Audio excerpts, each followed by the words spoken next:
This is problem 4-14. It's on page 197. A mass of 2.4 kilograms of air at 150 kilopascals and 12 degrees Celsius is contained in a gas-type frictionless piston cylinder device. The air is now compressed to a final pressure of 600 kilopascals. During the process, heat is transferred from the air such that the temperature inside the cylinder remains constant. Calculate the work input during this process. All right, let's make a sketch of this. I didn't sketch it in my solution. I probably should have. We'll do that here. So piston cylinder device, we know we've got air that's going to be compressed. The air begins at, let's see, 150 kilopascals and 12 degrees Celsius. Let's see, and of course the mass in the system, which is not a state 1 or state 2 property, is just the mass in the system is 2.4 kilograms.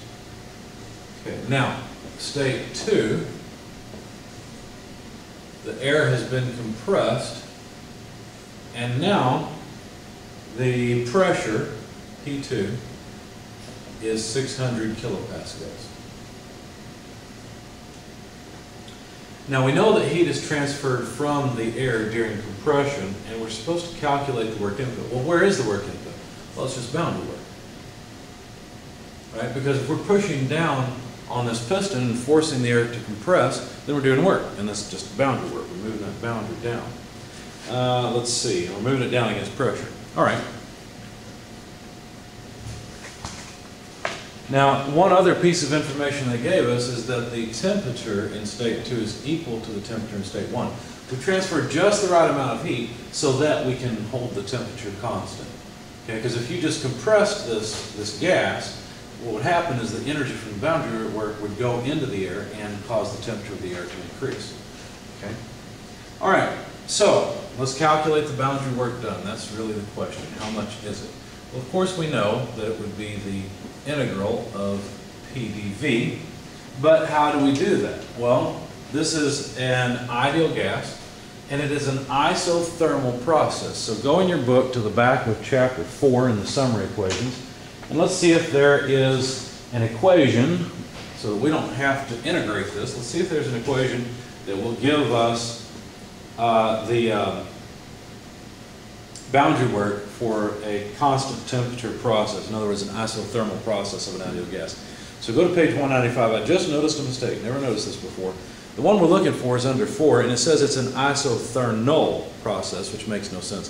The N should be an M, of course, so it's just a typo.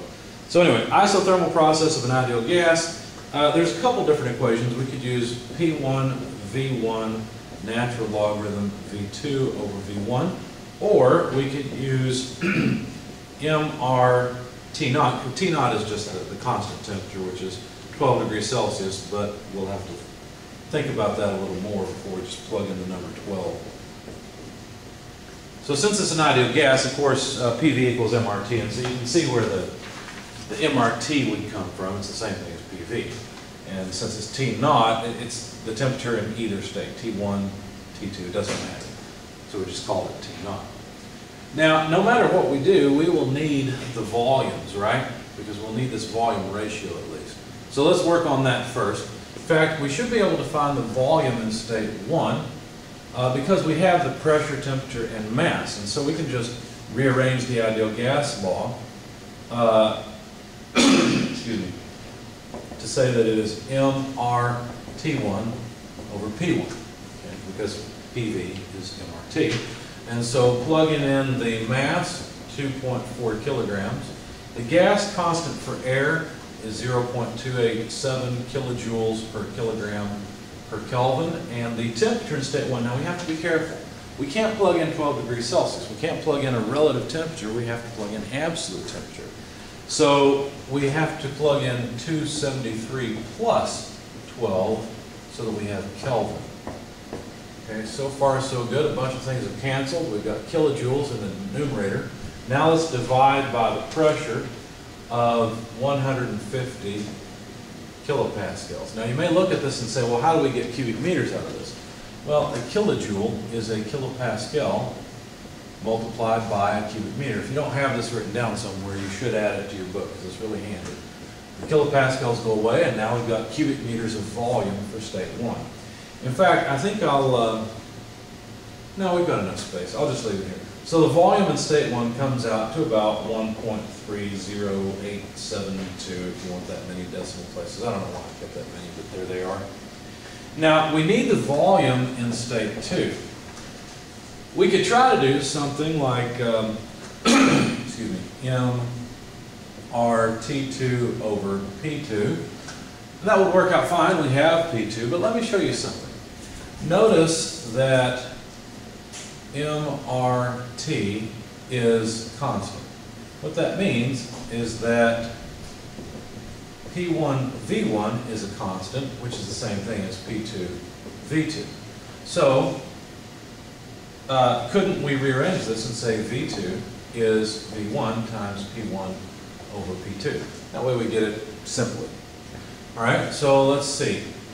In fact, actually, it may be easy. Well, we still have to get the volume, so we still have to deal with the pressure. I was going to say maybe it would be easier to use this form rather than this. What did I use? I used the pressure volume. You could use either one. It doesn't matter. You should get the same result.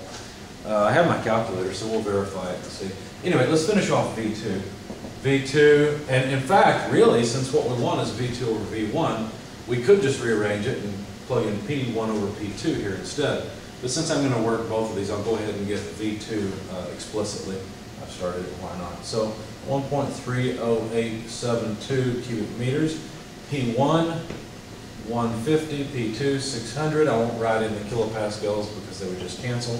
So the volume in state 2 comes out to about 0.32718 cubic meters. And now we can calculate the boundary work from either equation you like. Let's go for this one first. 150 kilopascals for P1 multiplied by V1, which is 1.30872 cubic meters. Okay, so that takes care of the volume. Natural logarithm V2 over V1, so 0.32718 divided by 1.30872. You plug all of that into your calculator, you'll find that the boundary work is negative 272 kilojoules. What does this negative sign mean? Well, there's something important here that I need to describe. This boundary work equation has a sign associated with it. It assumes that work flowing out of a system is positive, work flowing into a system is negative. That's why in 220, the class before this one, we had a sign convention in the energy balance that work in or work out was positive, heat in was positive. Okay, so this is one of the reasons why that sign convention was made. Now, we've relaxed that sign convention for this class, but this equation, this boundary work equation, regardless of what integrated form it is or not integrated, doesn't matter, it has that sign associated with it. So you have to be careful about that. All right, so let's see. So what this really means is, well, we've got a negative work flowing out of the system. That means the work's actually flowing in. That's not a surprise. We already knew that. We knew that the piston was being compressed by the work, so energy was flowing into the system. So we're really not surprised. In fact, we're very happy to get that negative sign. That makes sense. So essentially, here's our answer. The amount of boundary work is 272 kilojoules. Now let's verify that we can get it from this equation as well. Now I have not plug these numbers in, but let's find out if this stuff works. So we need the mass in the system, 2.4, well, let's find out if it's consistent. Okay, so 2.4 kilograms, the gas constant, 0.287 kilojoules per kilogram per Kelvin. So the kilograms go away, natural logarithm, and notice from here that V2 over V1 is the same thing as P1 over P2. So I'm going to change everything that I can and see if everything still comes out like it should. So P1 over P2, instead of using V2 over V1, should be fine. So 150 over 600, and make a note there, that is P1 over P2. Okay, so let's see if we get the same result for boundary work. So 150 over 600 is a quarter. Take the natural logarithm of a quarter, you get a negative number. That's where our negative sign would come from. Multiplied by 287 for the gas constant and multiplied by 2.4. And I missed something. Yeah, I did. I got the wrong number here and I panicked for a moment, thought, what did I do wrong? Hopefully you can see. You should pause the video right now and see what I did wrong. The units will catch us. Because if you unpause the unit, or unpause the video, notice I've got kilojoules per Kelvin here. I forgot to throw temperature into that equation. So what I should have included here is the temperature of 12 degrees Celsius. Now again, it can't just be 12 degrees Celsius, it has to be absolute units, so plus 273 Kelvin. And then the Kelvin will go away and we'll have kilojoules. See how nice units are? They help you find your mistakes. And believe me, you will make them. I still make mistakes. So let's see, multiply by the temperature, I get negative 272.14 kilojoules. And of course that's the same, so this is consistent, works out, so we believe it's true.